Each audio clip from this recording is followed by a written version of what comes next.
I told people immediately after I decided I was going to do the holiday films throughout November and December, I was not going to do A Christmas Story.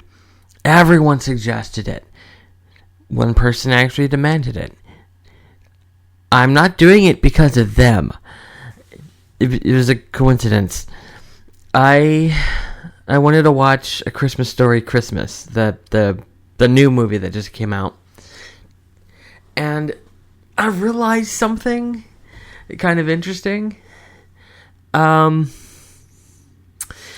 So for the 10th episode, I did Orphan First Kill. I did Orphan and Orphan First Kill. That's an older movie that got a new sequel. And yeah. So for the 20th episode, I'm doing an older movie that just got a new sequel. I may have accidentally started a new tradition. Anyway, this movie is definitely a classic. It's basically the cliche Christmas movie. It's played, there's a 24-hour marathon of it every year. I think it's on TBS. I think that's overkill. It's a good movie, but it's not that good. I mean, I understand a 24-hour marathon of Christmas movies, but not just one Christmas movie. Maybe 24-hour marathon of Christmas movies. I don't know. That's just my opinion. Anyway, on to the movie itself. A Christmas Story is a 1983 film. It was directed by Bob Clark. It stars Peter Billingsley. I've never actually heard his name said, now that I think about it. As well as Melinda, Dillon, and Darren McGavin.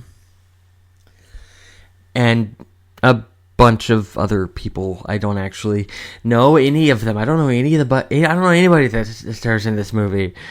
Now that I think about it, they're all famous. Like, they're all famous for being in A Christmas Story. I've seen them in countless interviews, but I haven't seen them in anything else.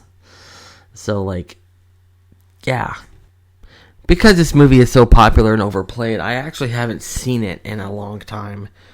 This was my first time seeing it, and I forgot how good it actually is, because it is overplayed, and it is funny. There's a lot of things in it.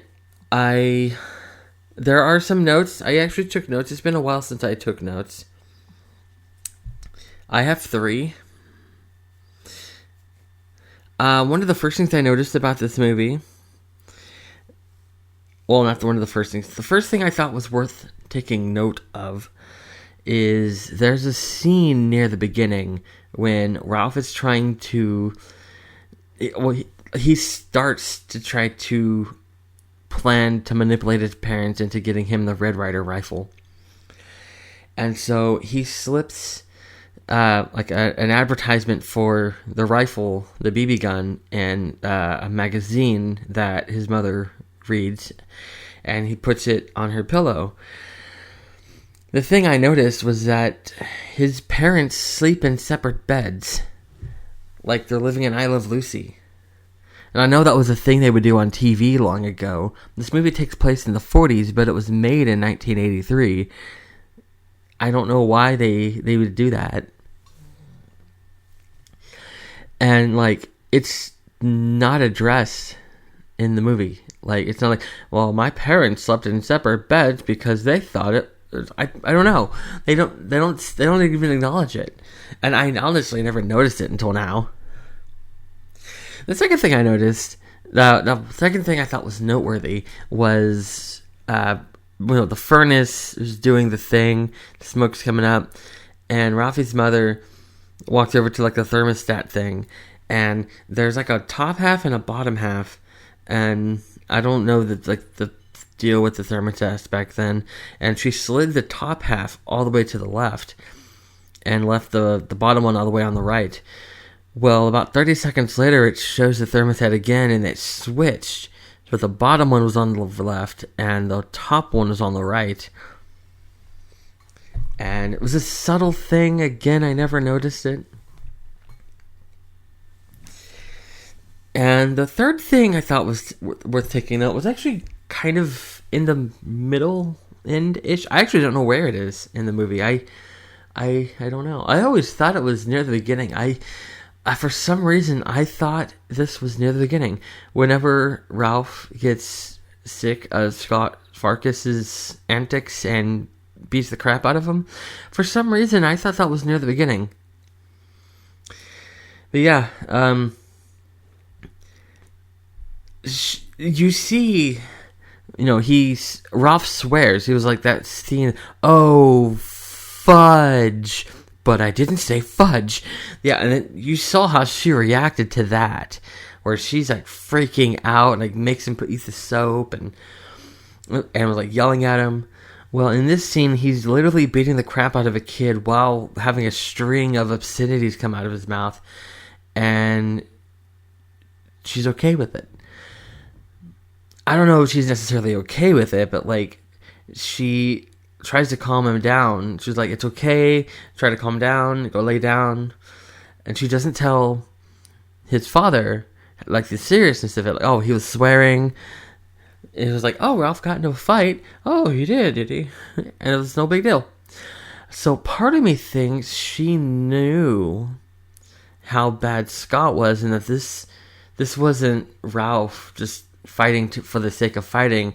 I think she knew that it was like a breaking point. Like, oh, this was bound to happen because Scott was a terrible person.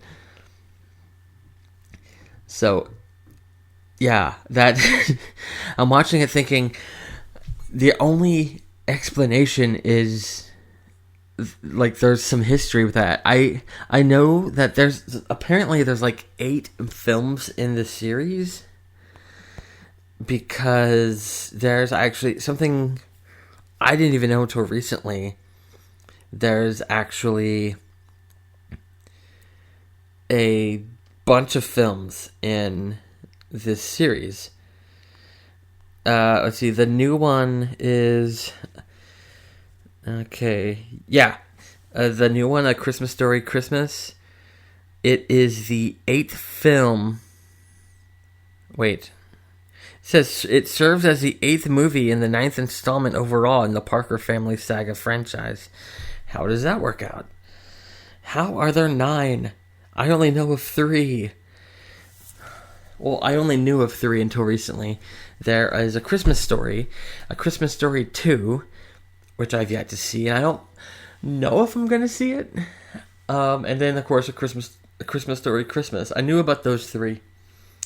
And then recently, I found out about My Summer Story, or something like that, where it was made a few years later.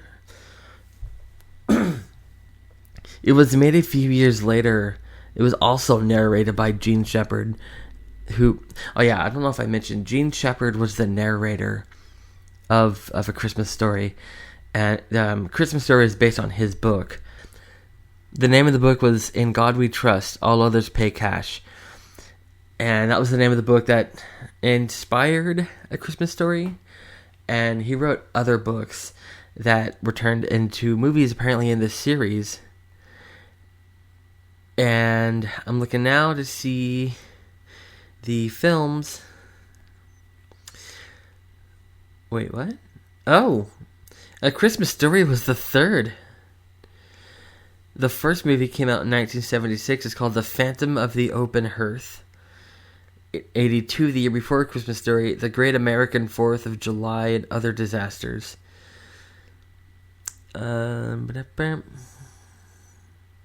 Wait, My Christmas... Wait. My Summer Story isn't even on here.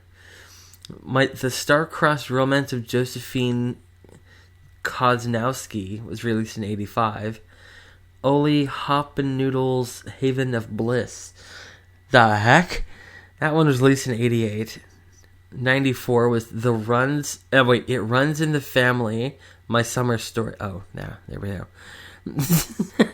I didn't read the full title before saying that. The A Christmas Story 2, 2012. We just skipped a whole lot right there. Hey, that's not 9. 1, 2, 3, 4, 5, 6, 7, 8. Where does it get 9 from? Oh, yeah. I forgot about A Christmas Story Live. That was in 2017. For a while there, they were doing a bunch of live movies. There was like Grease Live. And, actually, I don't know what else there was. I only know of A Christmas Story Live and Grease Live. I'm pretty sure there was others. But, like... Yeah, it says it was a live televised musical remake of the 1983 film A Christmas Story. And apparently there's a stage musical. Because there's a stage musical about everything. Everything's a stage musical now. There's a Shrek and a SpongeBob musical.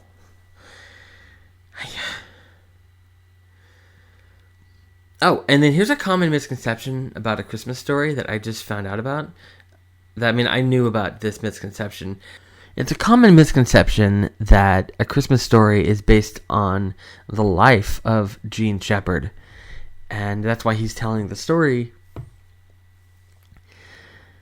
And that's what I always believed until today. And I was reading before I was doing a little bit of research before I started recording. I wanted to learn the name of the book. And I know it was based on something, but like it, I think in the credits of A Christmas Story, it says based on this book by Gene Sheppard. I was like, oh, I want to look up the book before I start recording. It was a book of short stories about a family, about different. I don't know if it's like the same family, but it's always been assumed that it was autobiographical. But it said that Gene Sheppard in interviews over the years repeatedly denied it. And it's like, no, it's a work of fiction. Like, it's never happened to me. Of course, that was never reported. All anyone ever thought was, oh yeah, A Christmas Story is based on his life. No, it wasn't. It was fiction. It never happened to me. Totally. It's a total autobiographical thing. No, it wasn't. But now that I know all this, I kind of want to read it. Actually, you know what? I am going to see if it is on Audible, because I have credits on there. I will use one. Well, they did. They technically have it.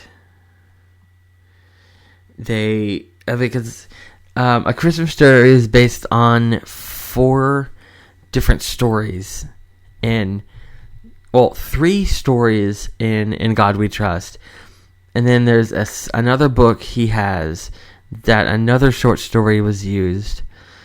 So like 4 different short stories were combined to create A Christmas Story. And after the popularity of the movie, those short stories were plucked out of those books and put into a new book called A Christmas Story, the book that inspired the hilarious classic film. That's the book Audible has. It's the only Gene Sheppard book Amazon has. So, Audible. Let me see about Kindle. Gene Sheppard now. Yep, Gene Sheppard. Yes. Kindle has In God We Trust, All Others Pay Cash. Gene Sheppard. Let me load his page. It has... Yeah, there's that. I'm already following Gene Sheppard on the Kindle store. That is kind of surprising, honestly. Okay, so I kind of assumed Gene Sheppard had passed away. I just didn't know for a fact that he had passed away, but I just looked. He passed away on October 16th, 1999 at the age of 78. So he almost made it to the new millennium. He was just a few months short of that. Another little detail here I thought was interesting. On his Wikipedia, there's a fact and fiction section that says, to what extent Sheppard's radio and published stories were fact, fiction, or a combination of the two is unknown. The childhood friends included in many of his stories were people he claimed to have invented, yet high school yearbooks and numerous other sources confirm that many of them, including school buddies Flick and Schwartz, did indeed exist. His father was a cashier at the Borden Milk Company. Sheppard always referred to him as the old man. During an interview on the Long John Nebel show, an all-night radio program that ran on WOR starting at midnight, Sheppard once claimed that his real father was a cartoonist along the lines of Herblock, and that he inherited his skills at line drawings. This may well have not been true, but Sheppard's ink drawings did adorn some of his published writings, and a number of previously unknown ones were sold on eBay from the collection of his former wife, actress Lois Nettleton, after her death in 2008. Also, according to his Wikipedia page, he also had a younger brother named Randall, or Randy. That was his brother's name in A Christmas Story. So, based on what I'm seeing here, I think Gene Sheppard's stories were a combination of fact and fiction, because he did incorporate real people's names, and he gave his main character a younger brother with the same name as his younger brother. So, as much as he wanted to claim it was purely fiction, I think he might have been drawing from his own experiences. Of course, that's just going based on my very brief exploration of the Wikipedia. So, I'm not going to claim to be an expert on Gene Sheppard's life.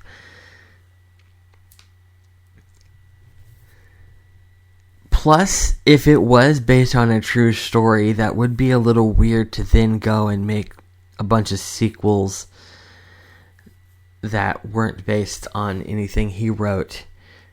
Because they have a Christmas Story 2, and now they have a Christmas Story Christmas, which weren't based on anything that he wrote. So, if it was based on a true story, it would be a little weird. A few other things I want to discuss about A Christmas Story before I move on to the next movie.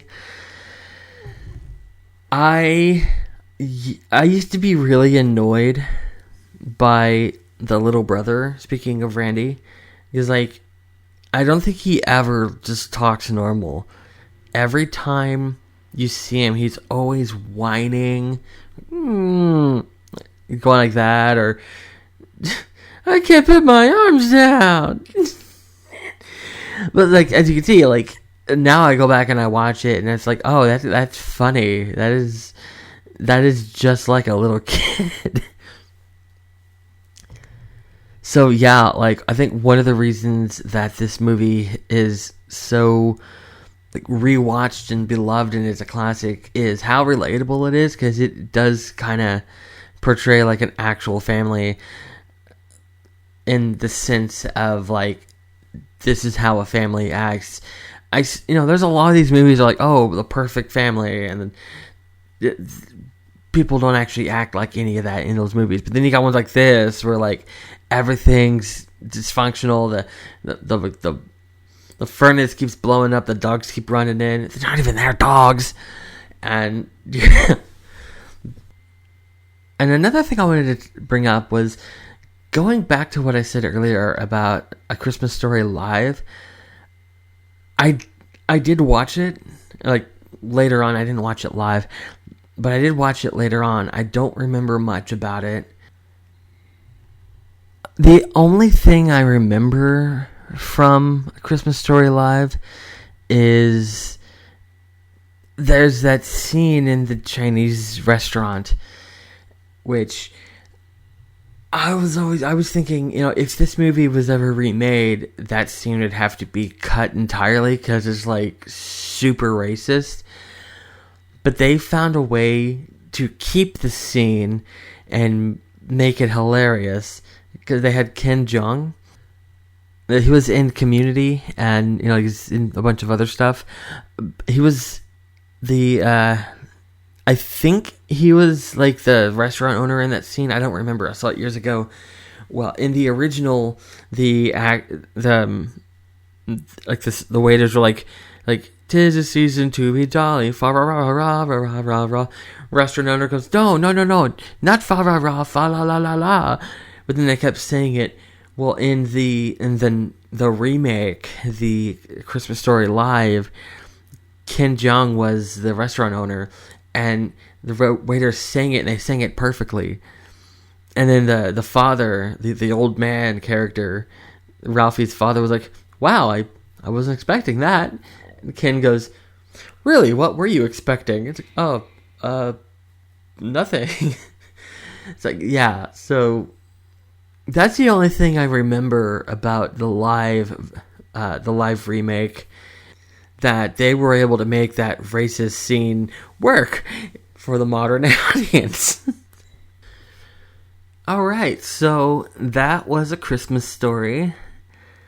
And yeah, I am going to go watch A Christmas Story Christmas and film the other half. Record the other half of this episode.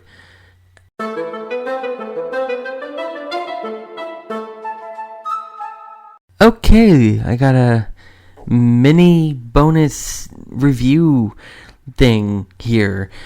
On my way to go see A Christmas Story Christmas, I accidentally clicked onto A Christmas Story 2, and I was like, why not? I went ahead and watched that instead. I was gonna watch it, get out of the way, just so I can say I watched it, and then do whatever. But I decided just to kind of like slip this in the middle. As like this is the intermission kind of thing of the episode. I'm not going to spend too much time. I'm going to try to keep this part under 5 minutes. I've been avoiding watching A Christmas Story 2 because I've heard nothing good about it. I've heard nothing but bad things. And I'd say for the most part, they were right. It's not a great movie. It's also not a bad movie. I did find myself laughing several times. It's clear that they were really expecting people to love this movie based on nostalgia, and so there is so many references to the Christmas Story, the first one. Needlessly so. Like, the leg lamp even makes a comeback. Why? That was not necessary. And there's jokes that they say. They basically repeat themselves. Things that they did in the last one. There's, like, word for word scenes that happen. But, like, it wasn't, like I said, it wasn't a bad movie. I mean, there was enough new things that it wasn't like a remake. I've seen nostalgic cash grab sequels that were just note for note remakes, basically, and that's how I've been told this was, and that's not what I saw. I mean, like I said, there were elements of that in here, but it was a new story. These were the same characters aged up. I mean, literally the first time you see Flick and Schwartz and, all of his friends in this movie. Last time we saw them, they were little kids, acting like little kids. The first time you see them in this movie, they're like, one of them is telling a fantasy about like undressing a girl, and I'm like, really? This is supposed to be a family film. But yeah, I see what they did. They aged him up. I mean, not just physically aged him up. They were like, these are not little kids anymore. And I wish they hadn't have gone that route. There are a bunch of scenes like that where it does get kind of perverted. I was like, okay, that's a little unnecessary. Again, this is supposed to be a family film. You're really not supposed to see the furnace. That is one complaint I had. Kind of the running joke in the first one is you never even see the basement stairs. He opens the door, he goes down, and you hear, but you never actually see the basement. You never see the furnace. There's scenes in the basement. You see the furnace, and I was like, you kind of ruin the magic of this, But yeah, overall, I don't think it's canon to the new movie. I don't know if this franchise even has a canon, really, because there's so many movies. Like, do I need to see all 8 of them to fully appreciate A Christmas Story Christmas? Probably not. So, like, yeah, but, like, it's not bad enough that I'm going to say, skip this piece of garbage. I'd still say watch it. The ending, it is kind of cheesy, and the ending is kind of spoiled in the poster. Like, Christmas, this, I'm calling it a trilogy, even though it's really not, because, again, I don't even know if it's canon. All of them are on HBO Max, and the poster they chose to use for A Christmas Story 2 kind of spoils the end of the movie. I'm not going to say why. Just whenever the credits came up and I went back and I saw the poster, I'm like, yeah, it's a spoiler. I didn't even think about it whenever I saw it. It's a poster and there was people on it, and I'm like, yeah. And then I see it after the movie. I'm like, oh, that is a spoiler.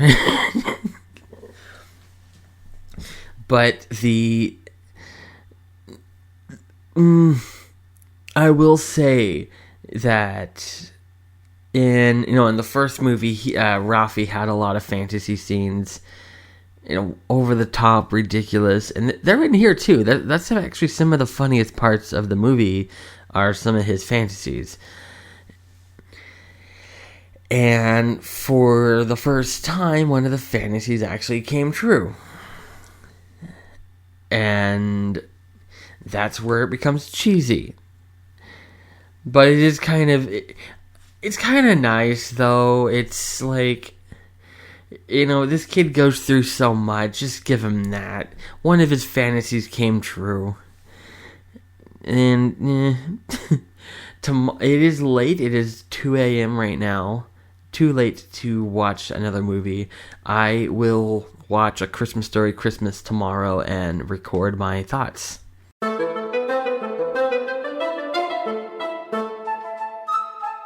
Okay, so I just watched A Christmas Story Christmas.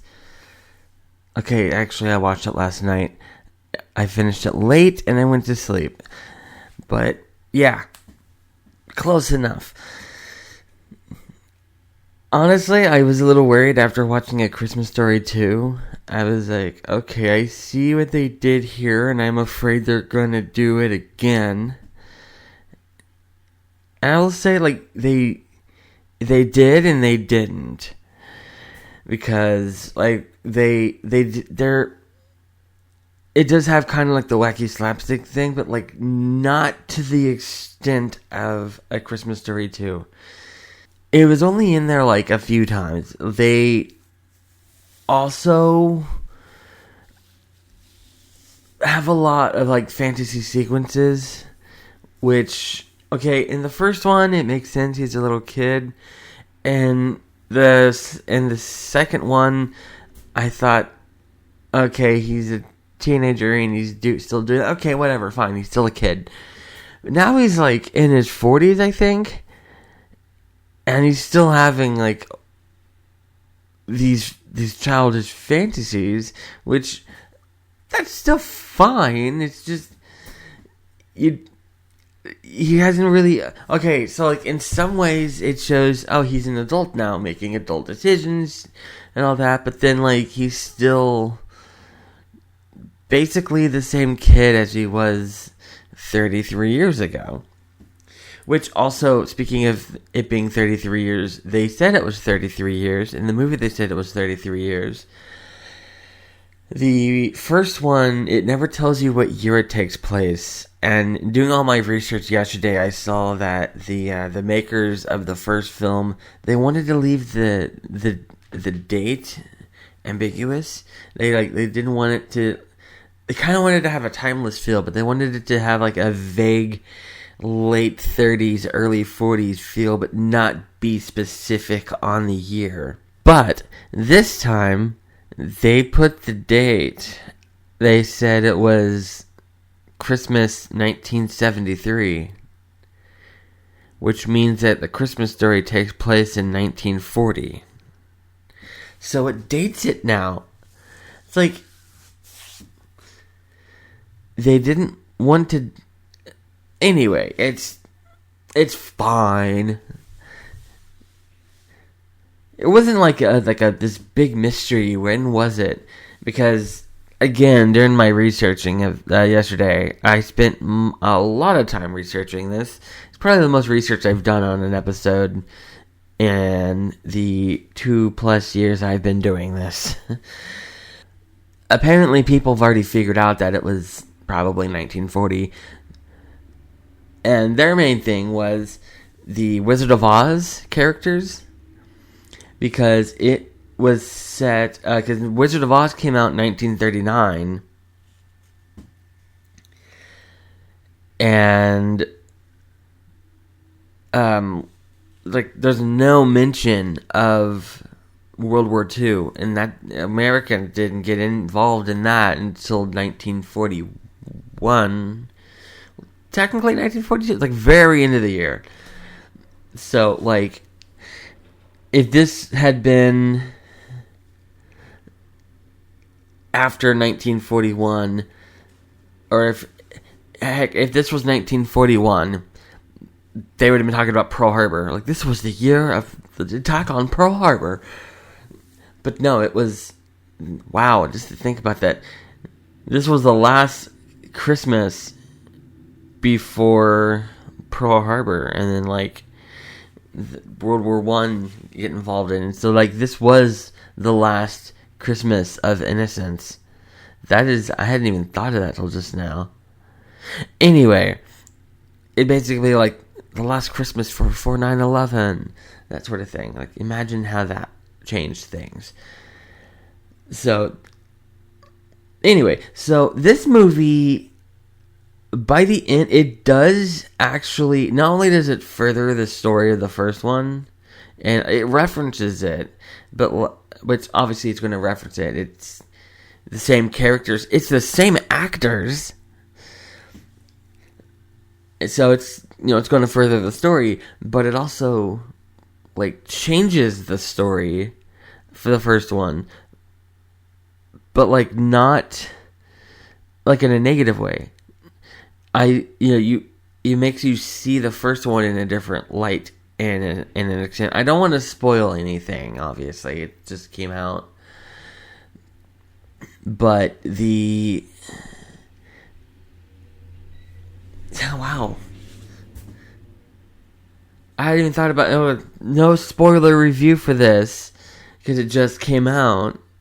So I can't really. This is probably going to be short because there's things that happen in here. Like he runs into characters who, the events of the first movie changed their life, and yeah, and then like by the end of the movie, I kind of want to get into spoilers. I can't talk about the biggest change for the first one without spoiling it. So this is going to be very hard to talk about. I will say it has something to do with the narration, but that's all I'm going to say. This movie, it was very good though. I liked that they took it was a funny movie. They took a funny approach, but they also took a very serious approach, kind of like a heartwarming approach, because like the story of the film, they talked about it at the beginning of the film.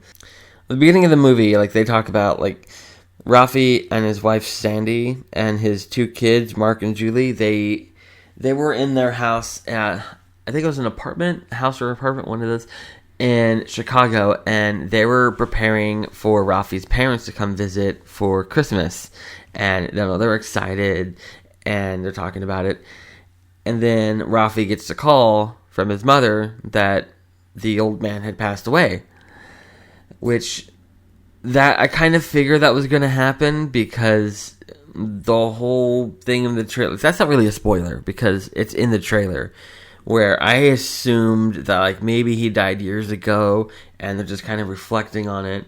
So like whenever they're talking about the grandparents coming over and he's like, yeah, I can't wait for grandpa to show me his, this trick that he does. I was like, oh no, he's going to die soon, isn't he? And they get the call and I'm like, yeah, this is his mother calling to say, so that, yeah, like they probably shouldn't have put that in the trailer, or maybe they should have approached it differently because it wasn't really surprising when you get this call. Luckily, you don't have to wait. It's not like it's like a reveal. So it's only like maybe 2 to 5 minutes into the film. So now it's up to Ralphie to try to recreate, to try to basically fill the shoes of his father and have Christmas be this great spectacle event that he used to have. And he even says at one point, it's like, he made it seem so easy. But yeah, I actually like Ralphie's wife, Sandy. She's played by Erinn Hayes. She's actually like really funny, and she was like a great addition. She wasn't just like some stock character. I don't know, for some reason when I like saw her in the trailer, I thought, oh, she's just gonna be like a stock character, and they're just gonna have her not do much. But she's actually like a really important character, and she has like some of the funnier lines in the movie. It's like I figured at some point they would reference the "you'll shoot your eye out," but they didn't. Technically, they referenced it without specifically referencing it.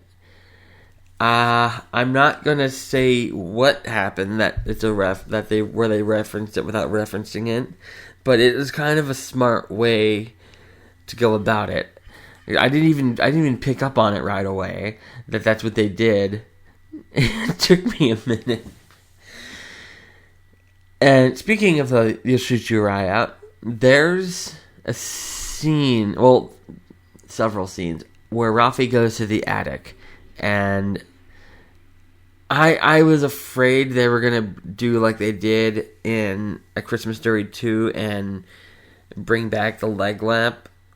It was like, that didn't even make sense for them to bring it back. I mean, it was not, the original one, because, in that one, like, he goes out and buys a new one for his father. But the fact that it's there at all was annoying. They referenced it without bringing it back, because he's in the attic and there's it was clever the way they did this, where they reference a bunch of old things without like redoing it, because the lamp shade thing for the leg lamp, he casually picks it up and moves it out of the way to like get into a box. And there's another box he opens and it has the bunny suit. And there's several times throughout the film that, and I love that they did this, where like when they show something like that, like the bunny suit, like very soft in the background, you hear like a clip of like the old man saying he looks like I don't remember what he said, but like you could hear it. And then whenever he picks up the leg lamp shade thing, you hear like little hints of like the music that would play when the leg lamp was on screen. And then there's I was hoping, and when I saw that they were doing that, I was like, please show the Red Ryder rifle, show the rifle. And they do show it later in the film. Like I don't know if it's not really a spoiler. I mean, I will say they do show it, but it's in a pivotal moment. And I was like really excited, and it was almost subtle. Like the focus of the shot was on something else, and then the rifle's in the foreground, like in front of the camera, but the focus was on something else, and then the focus changes, and it's focusing on the rifle, and then it cuts away, and I'm like, that was the rifle. So yeah, like that was a clever way of like doing throwbacks and like bringing this stuff back by having them in the attic without doing like they did in A Christmas Story 2 and just redoing the whole thing, and that was really annoying. But yeah, that's all I can really say without giving away a whole lot of spoilers. I will say this movie is a lot better than A Christmas Story 2. And after watching this, I can safely say I'm pretty sure, with like a high level of certainty, that A Christmas Story 2 is not canon. Though there's not really anything in there that would distinctly make it not canon. It's like A Christmas Story 2 could have happened. It just doesn't have any effect on this story. Again, but at the same time, again, that one isn't good enough. It's not like it's like, oh no, it's not part of the canon. It's like part of me wants, best things coming through. I want to say A Christmas Story trilogy. It kind of slumps in the middle, and then it's like a valley. It slumps so low, and then it comes back for the third one. But then, like, I'm not as big a fan. I'm not such a huge fan of the second one that I'm like I wouldn't be upset if they were to come out and be like, oh no, that's not canon. The only ones that are canon are the first one and the new one. Like if they said that, I'd be like, okay, yeah, that's fair. Mm-hmm. But yeah, like I said, that's pretty much all I can say without getting into like heavy spoilers. So yeah, I'll just end this by saying to be sure to drink your Ovaltine.